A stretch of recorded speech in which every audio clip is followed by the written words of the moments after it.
Isa si Andrea Villante sa mga artistang naging paboritong i-bash ng mga netizens. Mula pa sa breakup nila ng ex-boyfriend na si Richie Rivero, hanggang sa maiturong third party sa hiwalayang Catherine Bernardo at Daniel Padilla, na natiling tikumbig at sumagot sa mga below-the-belt bashing ang kapamilya actress. Sa panayam namin kay Andrea, tinuruan niya ang sarili na di masyadong ma-involve sa social media ang naging paraan para di siya masyadong maapektuhan ng kanyang mga bashers. Hindi po kasi ako nagpapakain sa parang sa softbed.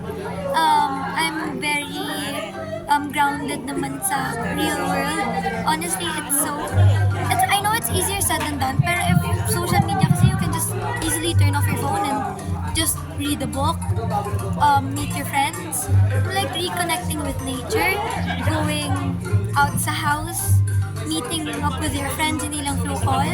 There's so many ways.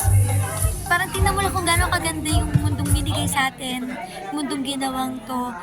I think kapag natutunan mo lang ma-appreciate yung life itself, na life is so much more than just social media, your phone, and comments, and people na hindi mo naman kilala na nagko-comment sa life mo. Kailangan lang hindi ka into it masyado. Alam ko, masakit siya and it's easier said than done, pero kailangan mo lang talaga mag-apekto. Malaki rin ang naitulong ng sunod-sunod ng mga proyekto na binibigay ng ABS-CBN kay Andrea upang magkaroon ito ng positibong pananaw sa buhay. Sa ngayon nga ay napanood si Andrea sa High Street, ang sequel ng Senior High. Sobrang grateful po ako, pero I'll admit, sobrang pressured po ako kasi grabe ang pressure kapag part 2. Lagi kasi may expectation sa mga tao na it should be better or it should be as good as the first season. So, I'm very grateful na sobrang kasi gusto ng mga tao sa Senior High na humihingi pa sila ng part 2, pero at the same time, na-pressure po.